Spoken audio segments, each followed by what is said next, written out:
ሰላም ጤና ይስጥልን ውድ አድማጭ ተመልካቾቻችን በመከታተል ላይ የምትገኙ ጃን ቅማንት ሚዲያ ነው። ወቅታዊ ጉዳያችን አሁን ጀምሯል።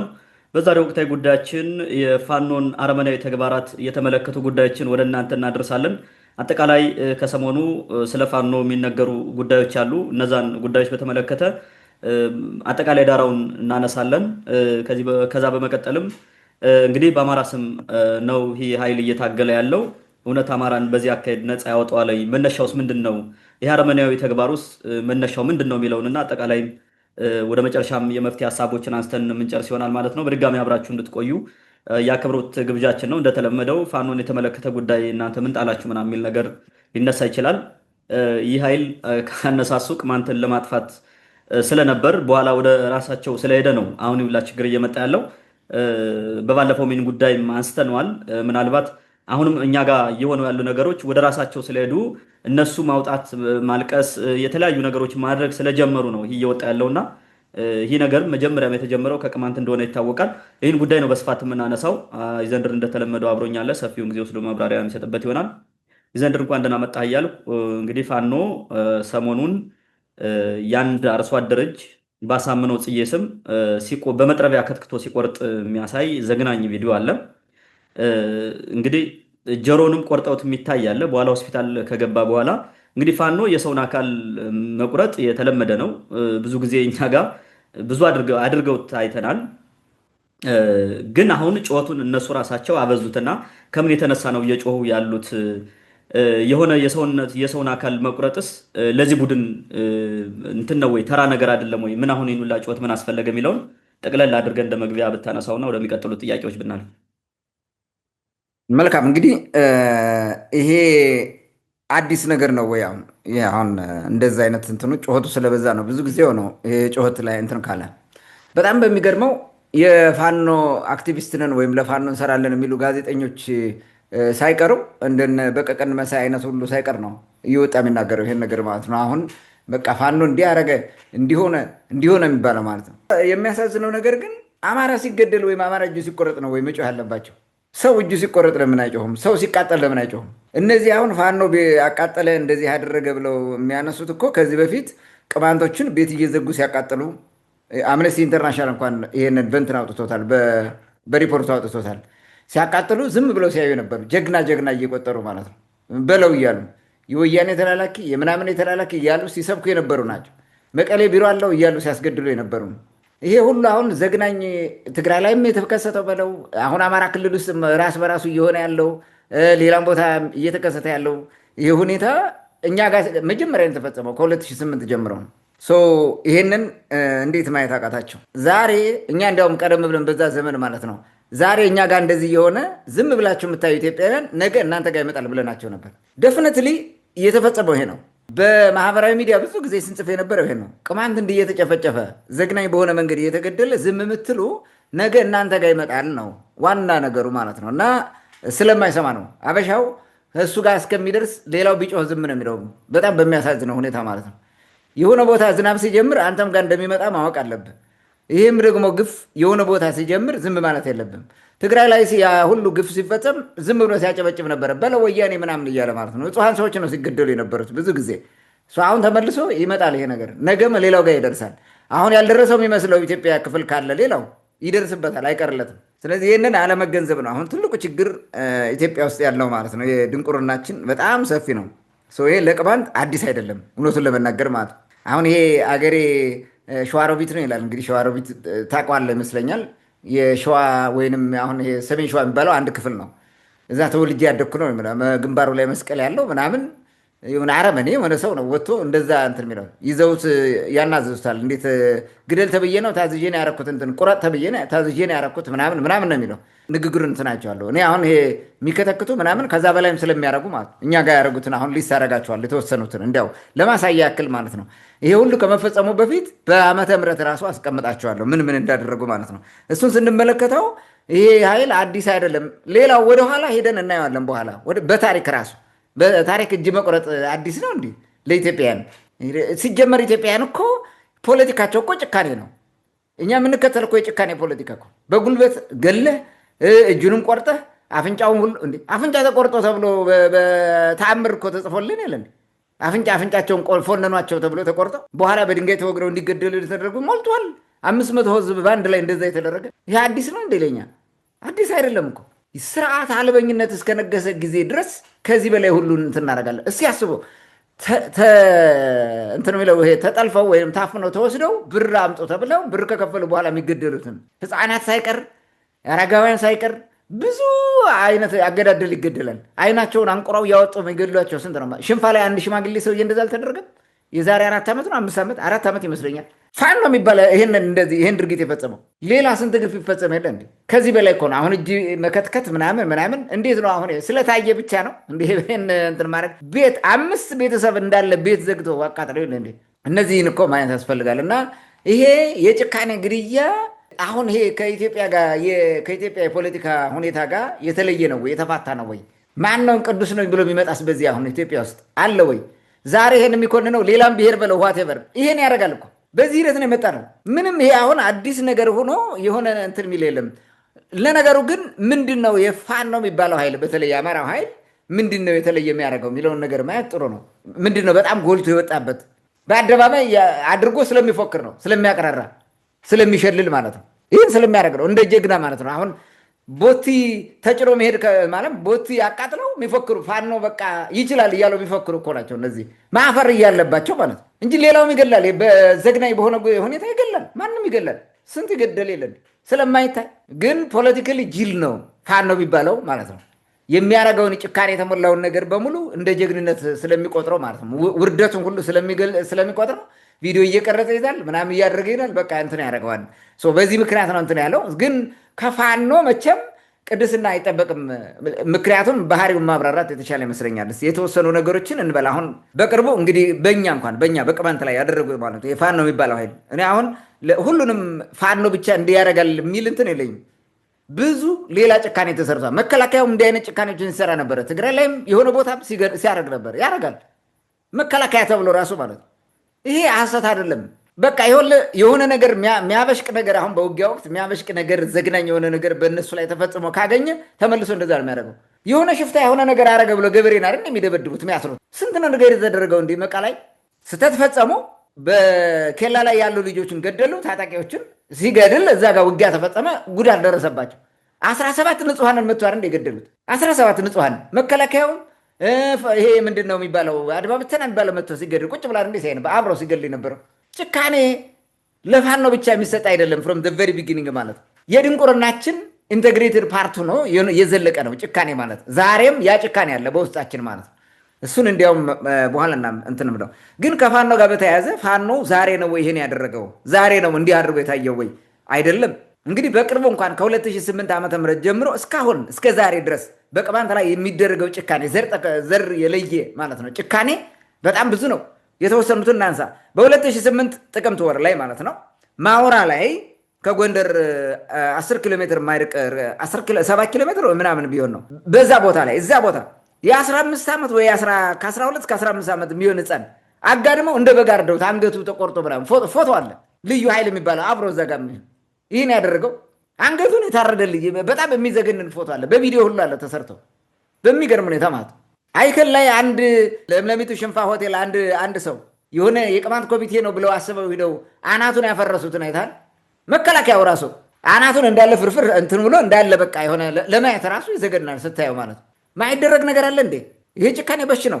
ይሄን አድርጓል። በ2011 ዓ.ም መተማ ዮሐንስ ላይ ቤት እየዘጉ ማለት ነው ህፃናት ሊወጡ ሲሉ ይዘው እየወረወሩ ወደ እሳት እየጨመሩ ያቃጠሏቸው ቤት ዘግተው በውጭ እየሸጎሩ ማለት ነው በእሳት ያነደዷቸው። እኔ ኢንተርቪው ያረኳቸው በዛ ጊዜ ኢንተርቪው ያረኳቸው ሰዎች ነበሩ። የዓይን እማኝ ቤት ወተን ማለት በተቃጠለው ቤት አጥንታቸውን ለመሰብሰብ እንትን ስናደርገው አመድ ሆነብን አሉ። ለማንሳት ራሱ ይሄ ኢንተርቪው አለ በድምፅ የቀረጽኩት እንዳላል። ይህን የሚያደርጉ አ እነገዱ እነ ደመቀ ዘውዱ የሚባሉት ምናምን በአንድ ላይ ሆኗል እንዲህን ያስፈጸሙት። ይህን ሁሉ በመንግስት ደረጃ ምናምን። አሁን ለምንድን ነው ፋኖ ብቻው የሚደረገው ማለት ነው? ይህን አድርገዋል እነዚህ አብረው ማለት ነው። ፋኖም እዚህ ውስጥ ነው ያለበት የተመሰረተው በዚህ ዘመን ስለሆነ ምንም የተለየ ነገር አላመጡም። እንዲያውም የከፋውን እኛ ላይ ነው የፈጸሙት። በ2012 አዘዞ ላይ መስከረም 19 አዘዞ ላይ ይሄ ሐሙስ ገበያ በሚባለው ሰፈር የአቶ ነጋ አለሙን ቤተሰብ 5 በአንድ ላይ ወንድማማቾችንና አንዲት እህት ጨምራ ማለት ዘግተው በሳት አቃጠሏቸው። በሳት ያነደዷቸው። ይሄ እንግዲህ አሁን ፋኖ የምትለው ነው አዘዞ ላይ የተደረገው ማለት ነው። በተመሳሳይ እዛው በ2012 ዓ ም አዘዞ ላይ 10 እናቶች HIV ኤድስ ባላቸው ወንዶች ተገደው ተደፍረዋል። እየዞሩ ይዘው ማለት ነው፣ በግድ አስገድደው። ከዚህ በላይ ጭካኔ ምን አለ? ሞትን እንትን እንድትለው ማለት ነው። ይሄ ምን አሁን አዲስ ነገር ነው? ያው እጅ ተቆረጠ ተብሎ ይሄን ያክል እንትን የሚሉት ማለት ነው። ከዚህ በላይ አድርገዋል ማለት። ይሄን ሲደረግ ሁሉ ስንጮህ ማን ሰማን? ማን አየ? ወደ እሱ እንደሚመጣ ያቅም ወይ? በ2012 ይሄ እነዚህን መደፈር ብቻ አይደለም፣ በዛው ገንፎ ቁጭ የሚባለው መንደር በተመሳሳይ ወቅት በዛ ወቅት አይ ቲንክ ያ ችግር የተፈጠረ ሰሞን ማለት ነው። መስከረም ላይ አንዲት እናት የ10 ቀን አራስ ነች። ወልዳ 10 ቀን ከሆናት 6 ብለው ደፈሯት። 6 ምን ያልተደረገ ነገር አለ? እንደው ዝም ብለን ሜንሽን እናድርገው ብለን ነው እንጂ ጋዜቦ የሚባለው በዛው ተመሳሳይ ህዳር ላይ ይመስለኛል፣ ህዳር ወይም ታህሳስ ወር ላይ ጋዜቦ የሚባለው ሆቴል ይሄ ማን ነው የሚባለው? ሰለሞን አጠና የሚባለው የሚያስተዳድረው ማለት ነው። አውቋለሁ ሆቴሉ ከስሩ አንደርግራውንድ አለው። በታች በኩል ከምስራቅ በኩል የምትገባበት እንትን ያለበት ማለት እዛ ውስጥ እያገባ ስንቱን ያረዳቸው ቅማንቶችን ማረጃ ተዘጋጅቶ ማለት ነው። ስንት ነው የታረደው ቅማንት እዛ ውስጥ ያደረጋል እንዴ? ብልቱ ተቆርጦ የተለቀቀ ቅማንት እኮ አለ። የከረዋ ሰው ከረዋ መዘዋል እዛ ቤት ገብቶ ማለት ነው ታፍኖ ተወስዶ ቁስቋም ከባቢ የነበረ እነ ሰለሞን አጠና የሚመሩት አሁን ምንድን ነው የሚጠብቁት? ይህንን ሲያደርጉ የነበሩት ማለት ነው። ምንድን ነው የሚጠበቀው አሁን ከእነዚህ አረመኔ ወሮ በላ ምንም የሆነ ስርዓት የሌለው ነው። ከዚህ ቡድን ምን ይጠበቃል? አሁን ምንድን ነው የሚጠበቀው? አማራ ይሁን ምን ይሁን ከመግደል እንደዚህ ጭካኔ እርምጃ ከመውሰድ አይመለሱም። እንትናቸው እንደዛ ነው። ስነ አእምሯቸው ራሱ የተቃኘው በዛ መንገድ ነው። ሌላው በ2013 ዓ ም ቁስቋም ላይ ጎንደሮች ጊዮርጊስ፣ ጎንደሮች ማርያም፣ ጫንቅ የሚባለው ቦታ ስንት ዘግናኝ ግድያ ነው የተደረገው። እንዲያውም በጅምላ በመቶዎች የሚቆጠሩ ቁስቋም ላይ 96 ነው 98 ህፃናትን፣ ሴቶችን፣ ወንዶችም አሉበት። አረጋውያን ራሱ እንዳለ አካል ጉዳተኞች ሁሉ ሳይቀሩ ነው የተጨፈጨፉት። በገጀራ ገብተው የጨፈጨፋቸው የጎንደር እዛ ጽንፈኛ እልል እያለ ማለት ነው።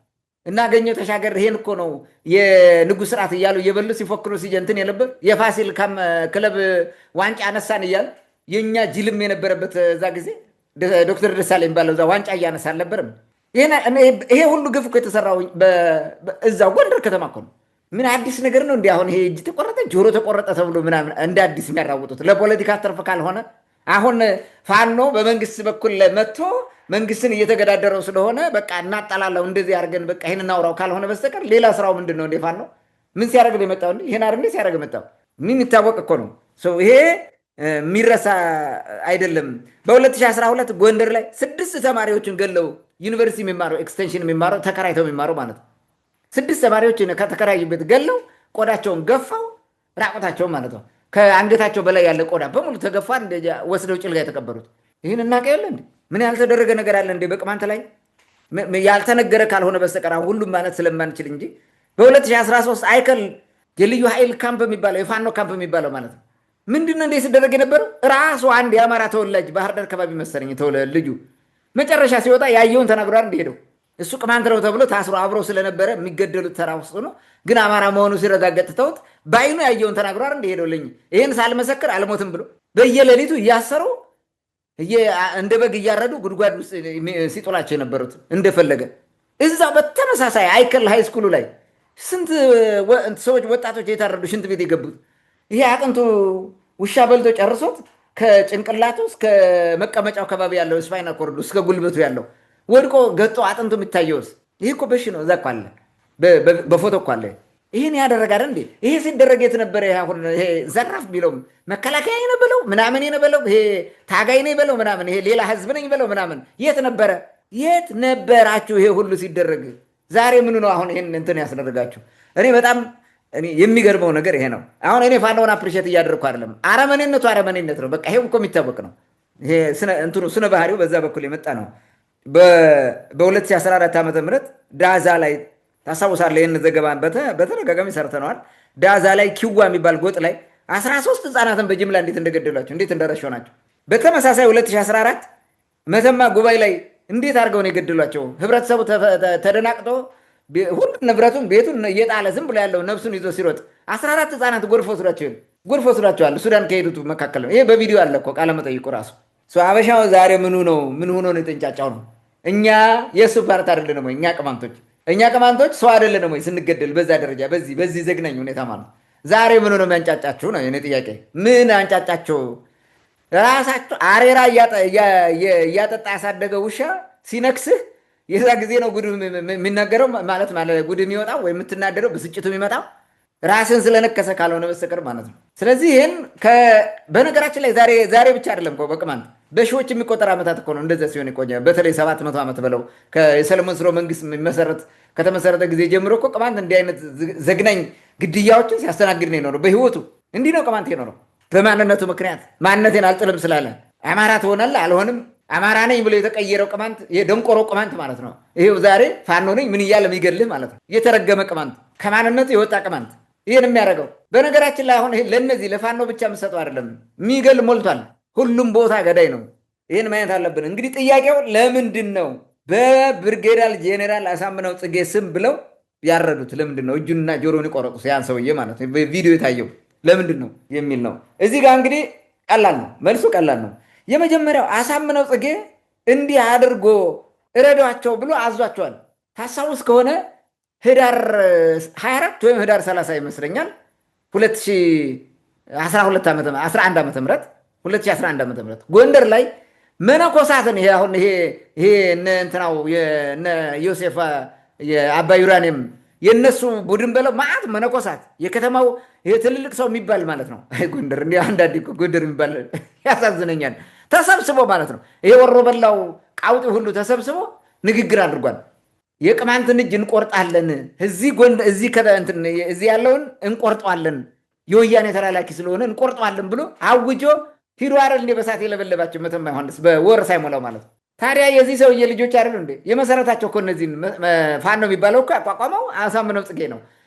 እንደኔም አሳምነው ጽጌ ብለው ቢያርዱ ምንድን ነው ችግሩ? ዋትስ ፕሮብሌም? አባታቸው ነው፣ የነብስ አባታቸው እኮ ነው የፋኖ የሚባለውን ህይወት የዘራበት ማለት ነው። ሰኔ ወር 2011 ዓ.ም የመሰረታቸው ይሄን አሳምነው ጽጌ ነው። አሁን ፋኖ ባዩ በዛብህ የሚባል ሽማግሌ ያለ ለነ አብይ ኒሻን ምናምን የሚለጥፈው ከነ እንትና ጋር ከነ ኡራኔም ጋር ሆኖ ማለት ነው። እዚህ ሰውዬ እንትን ቤት ይሄ ምንድን ነው ሎጂ እኮ ነው ቁጭ ብለው ይሄ ፋሲል ሎጂ የሚባለው አጣጣሚ ሚካኤል ጥግ ያለው እሱ እኮ ነው የመሰረቱት። ፋኖ ሲመሰረት እናውቀዋለን እኮ ከአብን የሚባል ጽንፈኛ ጋር ሆኖ ነው የመሰረቱት። አሳምነው ጽጌ ነው ያቋቋማቸው። ይህን ጽንፈኝነት ክፋቱንም ያስተማራቸው እሱ ነው። በእሱ ስም ቢያደርጉት እንዲያውም ታማኝ ናቸው፣ ጥሩ አድርገዋል። እንኳን በእግዚአብሔር ስም አላሉ። በእግዚአብሔር ስም ብሎ ያረደ ያለ በስመ አብ ወወልድ ወመንፈስ ቅዱስ አሐዱ አምላክ ብሎ ያረደ እኮ አለ። ደራ ምናምን ሄዶ ያረገ እኮ አለ። እንደዚህ በእግዚአብሔር ስም ብለህ ሰው ያረዳለ። በሰው ስምስ ምንም ችግር የለም። ያው ሰው ጨካኝ ነው፣ የጨካኝ ልጅ ጨካኝ ነው። እንደዛ አድርገዋል። ይሄንን በደንብ አድርገው ማየት ያስፈልጋል። እና እንደ አዲስ አድርገው አንደኛ አሳምነው ጽጌ እንዲህ አድርጉ ብሎ አዟቸዋል። አደራቸውን ተቀብለው አደራቸውን ተወጥተዋል።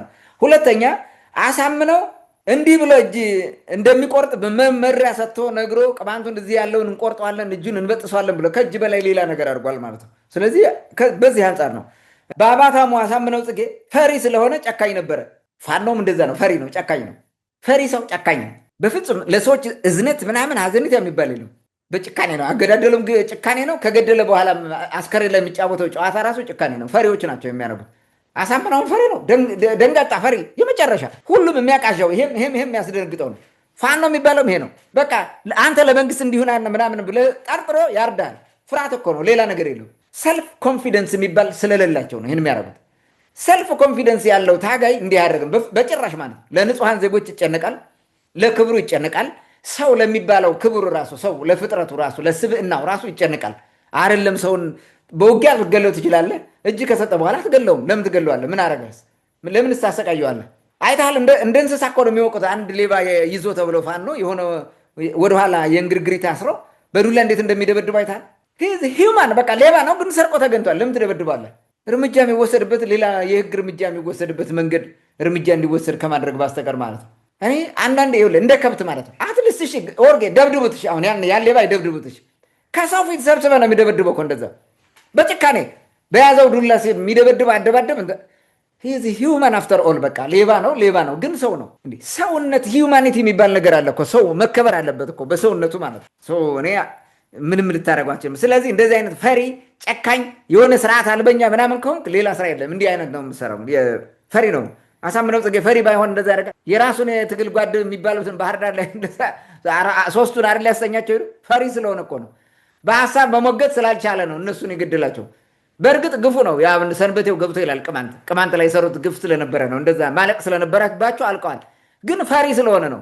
መድረኩ ላይ ስብሰባ ላይ ተገኝቶ ተወያይቶ ማሳመን አይችልም። ማሳምነው ጽጌ በጉልበት ነው የሚያሳምነው። ስለዚህ እንደዛ አደረገ። እነዚህም ያው ናቸው። ምንም ፋኖ ፊት ለፊት መጥቶ በሀሳብ አይሞግትም፣ አይችልም። ሞግቶ ማሳመን አይችልም። መፎከር፣ ማቅራራት፣ መግደል ነው። ያ ነው ቤስት ወይ ማለት ነው። ስለዚህ በዚህ ምክንያት ነው እንዲህ የሚያደርጉት። ያ ፈሪ ሰው እንደዛ ነው፣ ለማስፈራራት ነው። አንተ እንዳትመጣብኝ እንዲህ አደርግሃለሁ እንደማለትም ነው መልእክቱ ማለት ነው። አሳምነው ደመነፍስ ነበረ፣ ልጆቹም ደመነፍስ ናቸው። ምንም ማውጣት ራሽናል የሚባል ነገር የለውም። ራሽናል ቲንኪንግ የሚባል የለውም አሳምነው።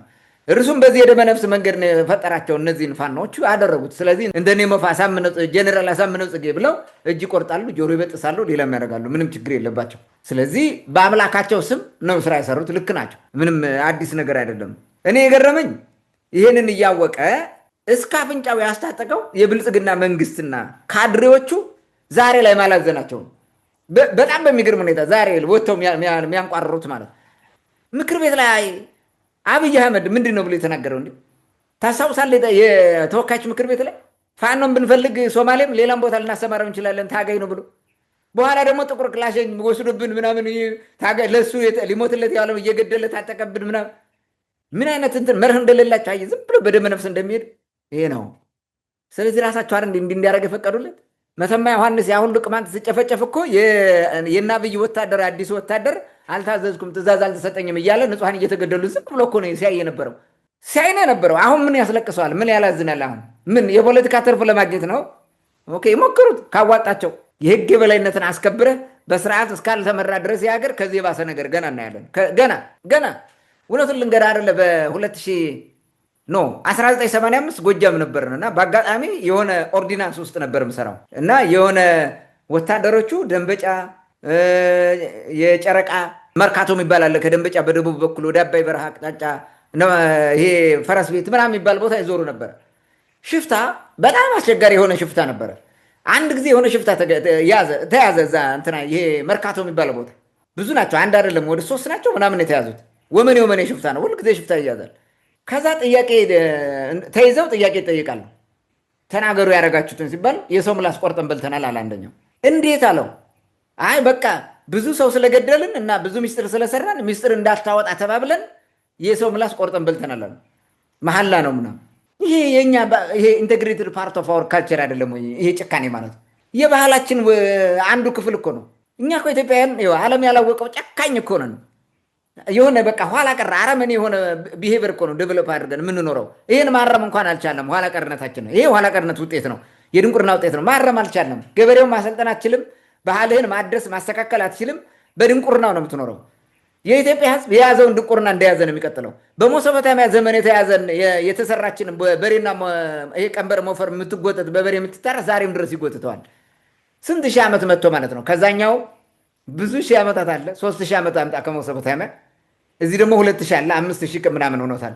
አልቀይር ነው አንቀይረውም። ነገም ባህሪያችን እንደዛ ነው። እኛ አንቀይረውም። በቃ ድንቁርናችን መቀየር አንፈልግም። ቼንጅ ሬዚስታንት ነን። በዚህ ምክንያት ይኸው ይዘነው መጥተናል። ይሄ አሁን አዲስ የተፈጠረ እንዳይመስል ጭካኔው ከጥንት ጀምሮ ነው። በአክሱም ዘመነ መንግስት ነው የሚጀምረው ጭካኔው። በኋላ አነሳዋለሁ። በዚህ ምክንያት ነው እና እንዲህ አይነት ነገሮች የሚደረጉ ናቸው። አሁን ማላዘኑ ግን ትክክል አይደለም።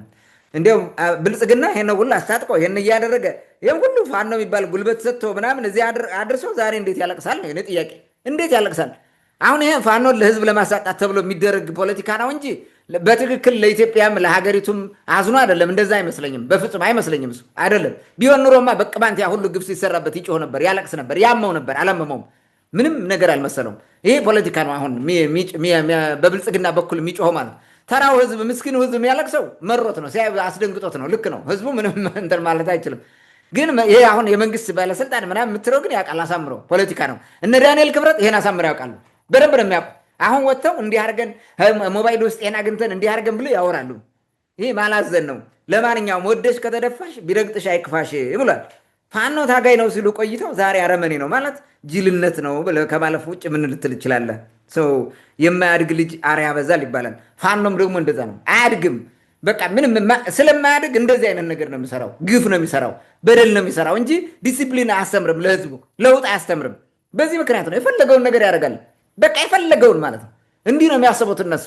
ትግል ማለት ስርዓት አልበኝነት ማለት አይደለም። ስርዓት እየሰራ መቀጠል መታገል ነው። ህዝቡም ስርዓት እንዲይዝ ማድረግ ነው፣ ለውጥ እንዲያመጣ ማድረግ ነው እንጂ በጭካኔ እየገደል እያስፈራራ ነው እንግዲህ ትግል የሚባለው። ለነሱ ይሄን ነው የሚያስቡት። አዳሜ ዛሬ ሳይሆን ያ ሁሉ ቅማንት በጭካኔ ሲገደል ማልቀስ ነበረበት፣ አላደረገም። ያው ራሱ ጋር ደርሷል። ምንም ማድረግ አንችልም። አይደርስም ብሎ ግፍን መታገስ፣ በራስ ላይ ግፍ እንዲመጣ መለመን መጸለይም ነው። ቅማንት ሁሉ ያ ሁሉ ሲገደል ዝም ብሎ ስላየ ተመልሶ መጣለት። ያሁን በአማራ በኩል የሚያለቅሰው ማለት ነው ዛሬ የሚያለቅሰው ህዝብም በለው ምንም የሚያለቅሰው ቅማንት እየተገደለ ዝም ብሎ ነበረ። ግደሉ ባይልም እየተገደለ ዝም ብሎ ነበረ። ተመልሶ ራሱን በላው። እጁን መቁረጥ መክተፍ አይደለም ሌላ ነገር ያደርጉት የለን። ስንት ንብረቱን ያወደሙት ነው ተቋሙ ስንት ነው የወደመው። ኤኒዌይስ ስለዚህ አውርቶም ስለማይጨርስ በዚህ ላይ ቆመው።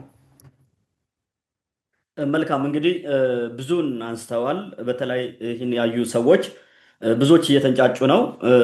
ግን አሁን ለምን የሚለውንም በስፋት ስላነሳው እዚህ ጋር የምጨምረው ሀሳብ የለም። ምናልባት ቁስቋም አካባቢ ቅድም ስታነሳ የነበረው የአንድ ሰው አስከሬን አለ ወገቡ ላይ የተቆረጠ ማለት ነው። ወገቡን ቆርጠው ከወገቡ በታችና ከወገቡ በላይ ለብቻ አስቀምጠውት ያሉት ቪዲዮ አለ። ቅማንት በመሆኑ ይህን ያደረገው ትላንት እጅ ቆረጠ ተብሎ የሚንጫጩለት ሰው ነው ማለት ነው። እንደገና ደግሞ ሮቢት አካባቢ የሆነ ሕፃን ታግቶ እንደውም ዜና ሰርተ ነው አላስታውሳለሁ። በኋላ ገንዘብ ተከፍሎ ሲመለስ ጆሮውን ቆርጠው ኪሱ ውስጥ አድርገው የመለሱት። ይህን ያደረገው ፋኖ ነው፣ በገንበራ በኩል የሚንቀሳቀስ ፋኖ። ይሄ የሚታወቅ ነው። ጭልጋ እጅና እግር እየቆረጡ የጣሉት ቅድም ያነሳው ነው። እሱም ማንሳት አልፈልግም። ሌላው በትግራይ ጦርነት ውስጥ የምታስታውስ ከሆነ የሆነ የመከላከያ ልብስ የለበሰ ወታደር በግ እንደሚያርድ በጉልበቱ ረግጦ ይዞ በቢላዋ ሲቆርጥ የሚያሳይ እነ ነብሱ አለ። ይሄ አሰቃቂ ቪዲዮ፣ ይሄ መከላከያው ታሪክ ነው፣ የኢትዮጵያ የራሳችንም ነው። ይህን መደበቅም አይቻልም። ያው ቅድም ያነሳው እነ ሰለሞን አጥና ሲያደርጉ የነበሩት ነው። ሌላው ትልቁ ነገር ደግሞ በተለይ ከሰሞኑ እየሆነ ያለው በቋራ በኩል ማንም ያነሳው የሰው ኩላሊት እንደፈለገ እየተሸጠ ነው። በዛ በኩል በሚንቀሳቀሰው ፋኖ ሰው ጉድ እያለ ነው፣ ቤተሰብ እያለቀሰ ነው። ብዙ ሰው በአካል ነበረ የሚሸጠው። አሁን በሱዳንም በምንም ጦርነት ስለሆነ ሰው ገዝቶ የሚወስድ የለም፣ ሰው አሳልፎ የሚወስድ የለም። ኩላሊቱን ግን እንደፈለጉ እየሸጡት እንደሆነ እየተነሳ ነው። እንደገና ደግሞ የሆነ ጊዜ ከወለጋ ሂደው አንገት ቆርጠው አምጥተው ሜጫ ላይ ጎጃም በብረት እንደዚህ ሰክተው ይዘው አንገቱን ሲጨፍሩ የሚያሳይ ቪዲዮ አለ ማህበራዊ ሚዲያ ላይ። ይሄም የራሳችሁ አካል ነው፣ ምንም ማድረግ አይቻልም። እና ቀላል አይደለም ሲሆን የነበረው። በትግራይ ጦርነት ወቅት እኮ ፋኖ የትግራይ ሴቶችን ደምሽን ልናጠራልሽ እያሉ በግሩፕ ተሰብስበው ሲደፍሩ የሚያሳይ አለ፣ ስንት ነገር አለ። እና ይህ ነገር ዙሮ ዙሮ ዛሬ ላይ የጮሁት እነሱን ስለነካቸው እንጂ እኛም ጋር ሌላውን ጋር ብዙ ነገር ተደርጓል። ምናልባት ግን የሚቀጥለውን ጥያቄም ስናነሳው በኋላም ምናልባት መመለስም ማንሳትም ስላለብን ይህ ኃይል ስልጣን ቢይዝ ስልጣን ለመያዝ ነው እየታገለ ያለው። እድሉ ገጥሞ ስልጣን ቢይዝ ግን ምን ያደርጋል የሚለውን ጥያቄ ብታነሳው እኔ ደስ ይለኛል። ምክንያቱም ብዙ ሰው ይህን ነገር ግምት ውስጥ ያስገባው አይመስለኝም። ከዚህ በፊት ይህ ኃይል ወደ ስልጣን ቢመጣ ምን ያደርግ ይችላል የሚለውን ተወያይተንበታል፣ አስታውሳለሁ። መድገም ካስፈለገ ይህን ጉዳይ ብታነሳውና ይህኛውን ጥያቄ ደግሞ አያይዘህ ብታነሳው ደስ ይለኛል። እንግዲህ በአማራ ስም ነው የሚነግደው ፋኖ የተባለው ደመነፍስ ቡድን። አውዳሚነቱንም አጠናክሮ ቀጥሏል። በተለያየ መንገድ በማህበራዊ፣ በኢኮኖሚያዊ፣ በሁሉም ነገር ቀጥሏል አውዳሚነቱ። ለመሆኑ የዚህ ቡድን የትግል ስልቱ ምንድን ነው የሚል ጥያቄ ብናነሳ ምንድን ነው እያደረገ ያለው፣ ምንድን ነው ፍላጎቱ የሚለውን ብታነሳ ወደ አንተ ልምጣ። መልካም እንግዲህ ፋኖ ስልጣን ቢይዝ ኦኬ፣ እሱን አይ ቲንክ ሌላ ጊዜ ሞር እንትን አድርገን ልናብራው እንችላለን። ፋኖም ብቻ ሳይሆን ሌሎች ጨካኞችስ ስልጣን እንደያዙ ብዙ ግፍ ሰርተው ይሆን እንዴ? ብልጽግና ስልጣን ሲይዝ ምንድን ነው እያደረገ ያለው? ይሄ ሁሉ መከራ በጣው ብልጽግና አይደል? ፋኖም ቢበዛ ያው የፈለገ ይሄ አሁን የምናየውን ጭካኔ ቀጥሏል። አንተ ለእኔ ተቃዋሚ ነበርክ፣ ለገ ትቃወመኛለህ፣ በማንነቴ እንደዚህ ኮራለሁ ትላለህ፣ ኢትዮጵያ ብቻ ነኝ በል ምናምን እያለ ይገላል። ሌላ ነገር የለውም እኮ። እኛ ኢትዮጵያን ቅድም የተናገርኩት ነው። ኢትዮጵያዊ የሚባለው በአብዛኛው የተረጋጋ የመንግስት ስርዓት ስላልመሰረትን፣ ዲሞክራቲክ የሆነ የመንግስት ስርዓት ስለሌለን፣ የዲሞክራሲ ካልቸር ባህል ወጉም ስለሌለን ይህን ከማድረግ አንመለስም እኮ። ወያኔም እኮ በአቅሙ ግፍ ይሰራ ነበረ በድብቅ። ስንት ሰው ተገሏል፣ ስንት ሰው አልቋል። በውስጥ አይናገርም። እንደፋን ነው ቅድም እንዳልኩት በምንም መንገድ አይናገርም። ብዙ ኢትዮጵያዊ ጠፍተዋል። በነገራችን ላይ በጣም ብዙ ነው የጠፉት። ይህ ጭካኔ ቅድም አልኩ እኮ ኢት ኢዝ ኢንቴግሬትድ ፓርት ኦፍ አወር ካልቸር፣ የባህላችን በቃ አንዱ ማይለይ ቆርጣ ያልጣል ነው እንትን ነው፣ አንድ ክፍል ነው፣ በቃ ፓርት ነው። እንዳውም እሱ ከሌለ ራሱ የኢትዮጵያ ካልቸር ያለ አይመስለኝም። እስቲ ቀረተውንና ፉከራውን ሽለላውን በቅልጽምና በጉልበትና ምናምን በለው ቆረጠ ፍለጾ የሚለውን እስቲ አስበው። ይሄ እኮ ከጭካኔ ጋር የሚያያዙ ነገሮች እኮ ናቸው በሙሉ። እኔ አሁን ለአንድ አካል ብቻ ጠቅልለን የምንሰጠው መሆን የለበትም። ሞር ጉዳዩ ኢሹ ስለ ፋኖ ስለሆነ ነው አሁን ስለ ፋኖ የምናወራው እንጂ ሌላው ይሄን ያደርግ የለ ከዚህ የበለጠ ጭካኔ ያደርጋሉ ማያደርግ የለም። በቃ እንደዛ ናቸው። ሲያሸንፍ ብልት ቆርጦም ይወስዳል፣ ሲያሸንፍ አንገት ቆርጦም ይወስዳል። ሲያሸንፍ እንደዚህ በነገራችን ላይ ይኸውልህ ንጉሱ ግዳይ ጣሉ ከሌ መጥቶ ለንጉሱ ግዳይ ጣሉ የሚባለው እኮ ምን አድርገው መሰለ የዘመተው የንጉሱ ወታደር የሆነ አዝማች ምናምን የጠላት ከገደለ አንገት ቆርጦ ጭንቅላቱን አንጠልጥሎ ያመጣል። አሁን ይሄ መራዊ እንደዚህ መጥቶ ምናምን ያልከው እሱ እኮ እንትን አይደለም አዲስ ነው እንዴ? ድሮ ግዳይ ይጣላል ለንጉሱ ግድ እኮ ነው። ይሄ የግራኝ መሐመድ ውጊያ የሚባለው ወይና ደጋ ላይ አንድ የእንትን ወታደር ስሙም ራሱ ይታወቃል። የእንትና የፖርቹጋል ወታደር ግራኝ መሐመድ መትቶ ገደለው። ልክ እንደገደለው እንትኖቹ መፍረስ ሲጀምሩ ሂዶ የግራ ጆሮውን ቆርጦ በኪስ ይዞ ሄደ። ለንጉሱ ለማሳየት ማለት ነው። ሜይ ቢ እኔ ነኝ ለማለት የመጀመሪያው ገዳይ። ሌላ አንድ ኢትዮጵያ እዛ ውስጥ አብሮ የነበረው ሩጦ ሄድ አንገቱን ቆርጦ ይዞለት ሄደ ለንጉሱ። እኔ ገደልኩ ብሎ ተሸለመ። ጄኔራል ምናምን የሆነ ማዕረግ ተሰጠው ከሌ ከሌ ተብሎ ማለት ነው። ከዛ ሌሎቹ መጡና ያዩ እንዴ እሱ እኮ አይደለም የገደለው የፖርቹጌሉ ነው የፖርቹጊዙ ነው የገደለው ከሌ ነው እኮ ምናምን አሉ። ከዛ በኋላ ተደናገጡና እስኪ ና በሉት ተብሎ ተጠራ።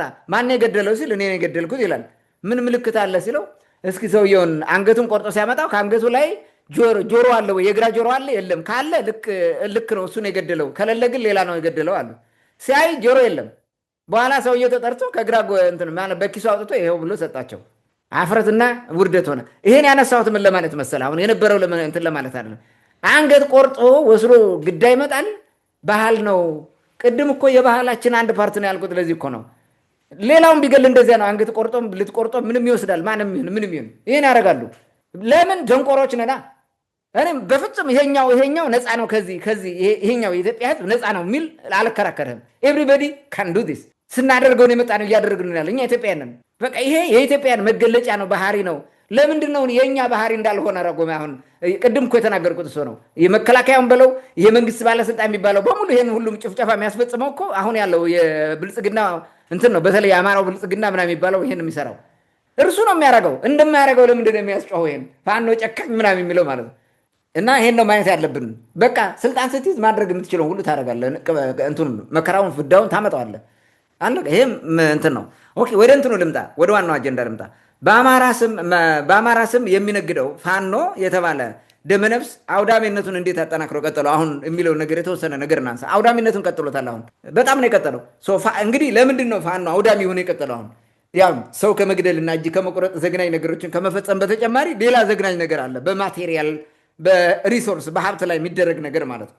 ለምሳሌ ሰሞኑን የሚደረገውን አይታል። የሆነ ቪዲዮ ይሄ መኪና መቃጠል ምናምን ንብረት ማውደም በቃ ቁጥር አንድ የነሱ ዋና ጀግንነት መገለጫ ነው። ለምንድን ነው? አንደኛ ይኸውልህ ፋኖ በስሌት የጀመረው ትግል የለም። በስሜት ነው፣ በአጋጣሚ ነው። አስብ አውጥቶ የለም፣ አልፈጠረም። ቅማንትን እንድታጠፉ ኑ ተደራጁ ብሎ የጎንደርን ይሄ ጫኝና አውራጅ ምናምን የሚባል እዛ ወሮ በላ ሌባ በሙሉ አደራጅ ሰው እንትን አሳጠቁት። ከዛ በኋላ እንደፈለገ አድርጓል። በጉልበቱ ነው የሚያስበው። በጭንቅላት የሚባል ነገር የለም። እንዴት አለ? ከዛ በኋላ አሁን እነ ሰለሞን አጠና እንዴት ነው በስሌት አስበው ትግል እንትን ምንድን ነው ታግለው አማራውን ነፃ ሲያወጡ አስባቸው። እነ ሰለሞን አጠና እኮ ነው የመሩት መጀመሪያ። ይሄ ፋኖ የሚባለው ሲደራጅ እነሱ ናቸው አደራጀችው። አንድ ደግሞ ሻንቆ ምናምን የሚባል የአዳኝ ሀገር ጫቆ ምናምን የሚባል ሌባ ነበረ። እነዚህ ናቸው፣ ሌላ እኮ የለም። አሁን ሙቷል መሰለኝ የሻንቆ የሚባለው ተገሎ ይመስለኛል። ዞሮ ምንድን ነው እነዚህ ናቸው ያደራጁት በስሌት። በፍጹም የአማራን ህዝብ ነፃ ልናወጣ ብለው የተደራጁ አይደሉም። አስልተው አውጥተው የለም ኮዝ እና መድረሻ የላቸውም። ስለዚህ ምን ሊያደርግ ይችላል? አሁን በስሌት የተጀመረ ትግል የለውም። የት ተነስቶ የት እንደሚደርስ አይታወቅም። የፋኖ ትግል ማለት ነው የሚመራው ማለት ነው በማህበራዊ ሚዲያ አክቲቪስቶችና ዶላር በሚሰጡት አካል ነው። የራሱ የሆነ የእዝ ሰንሰለት የለውም። መሪ ብሎ ነገር የለውም። ካለውም በአካባቢ ያለው እንትን ነው ጎበዝ አለቃ ብቻ ነው። የጎጃም ጎበዝ አለቃ አለ፣ የጎንደር ጎበዝ አለቃ አለ፣ ከጎንደርም የሆነ ቦታ ጎበዝ አለቃ አለ። እንደዚህ አይነት ነው። ወሎም የራሱ ጎበዝ አለቃ አለ፣ ሸዋም እንደዛ የራሱ ጎበዝ አለቃ አለ። በጎበዝ አለቃ ነው የሚመራው። በምንም መንገድ እርስ በርሱ ይጋደላል፣ በጭካኔ ማለት ነው። ይህን ሁሉ እየሰሩ ስለመጡ እንዴት አሁን እንትን ሊሆን ይችላል ማለት ነው። አሁን ይሄ ውንብድናው ይሄ አውዳሚነቱ ይቀጥላል ማለት ነው። በምንም መንገድ ተጠያቂነት የለውም። በራሱ በድርጅቱ ውስጥ ራሱ ድርጅት ቢኖረው በድርጅት መስርቶ ተጠያቂነት ጠያቂም ተጠያቂም የለም ማለት ነው። መሪ የሚባሉት የጎበዝ አለቆች ብቻ ናቸው። መሪ ብሎ ነገር የለም በጭራሽ ማለት ነው። መሪ ብሎ ነገር አታገኝም። ስሪቱ ሽፍትነት ነው ማለት ነው። በቃ ሽፍታ ነው። በአካባቢው መሪ ይመራል። በቃ ሌላ ነገር የለው። በአካባቢው ይወነብዳል፣ የፈለገውን ያደርጋል። ማንም አይጠይቀውም። በዚህ ሰንሰለቱ ወርዶ ተጠያቂነት ምናምን የሚባል የለም። የግዳጅ መፈጸሚያ መመሪያ የሚባል ነገር የለውም እኮ። ግዳጅ ሲፈጽም እንዲህ ነው ከዚህ ውጭ ያስጠይቃል ምናምን የሚባል የለውም። ህግና ደንብ የለውም እኮ። ፋኖ በምን ይመራል? በአራዊት ህግ ነው የሚመራው። ፋኖ በአጋጣሚ ተፈጥሮ በአጋጣሚ መንግስትን የተቃወመ ቡድን ነው። ሲፈጠር በአጋጣሚ ነው። ይሄ አጋጣሚ ደግሞ ወደ የተወሰደው ከመንግስት ጋር ጣላው። ከመንግስት ጋር ሲጣላ በአጋጣሚ ደግሞ የመንግስት ተቃውሞ ሆኖ መጣ። ሌላ ነገር የለውም። ፋኖ የሚባል ኃይል አማራን ነፃ ላወጣም እኔንም ራሴን ነፃ ላወጣ ብሎ አልተነሳም። የተነሳው አጋጣሚ ነው። ይሄ አጋጣሚ የተነሳ እንዴት አድርጎ ምኑን ከምን ያደርገዋል? በአጋጣሚ ብር ለመሰብሰብ ለመዝረፍ ምናምን ወይ ጀግና ለመባል ማንኛውም አይነት ውድመት፣ ማንኛውም አይነት ግድያ፣ ዘግናኝ ድርጊቶችን እንፈጽማለን። ፋኖ ይሄ ሁሉ ውድመት የሚያመጣው ከስሪቱ ነው፣ አፈጣጠሩ ነው እንደዛ የሚያደርገው ማለት ነው። እንግዲህ በዚህ ምክንያት በየአካባቢው በርካታ ውድመቶች ይፈጸማሉ። ባለፈው እንኳን ደራ ሙሲት ላይ የተፈጸመውን አይተሃል። አንድ መኪና ተሳቢ እንዳለ ሲያቃጥሉት ማለት ነው። አሁንም ደግሞ በዚህ በጨጨሆ በኩል ሁልጊዜ ነው የሚቃጠለው። ቦቲ ራሱ ከጅቡቲ የሚመጣ ቦቲ ማለት የተቃጠለው እንዳለ በሚያሳዝን ሁኔታ ይነዳል።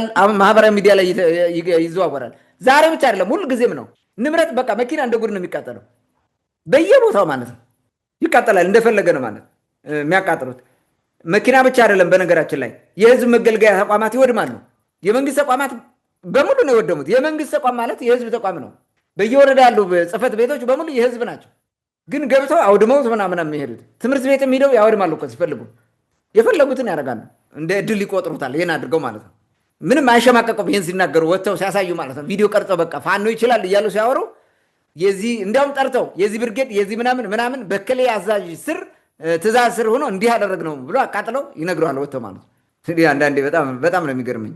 ይሄ ዛሬም ተጠናክረው መቀጠሉን ማወቅ አለብን ማለት ነው።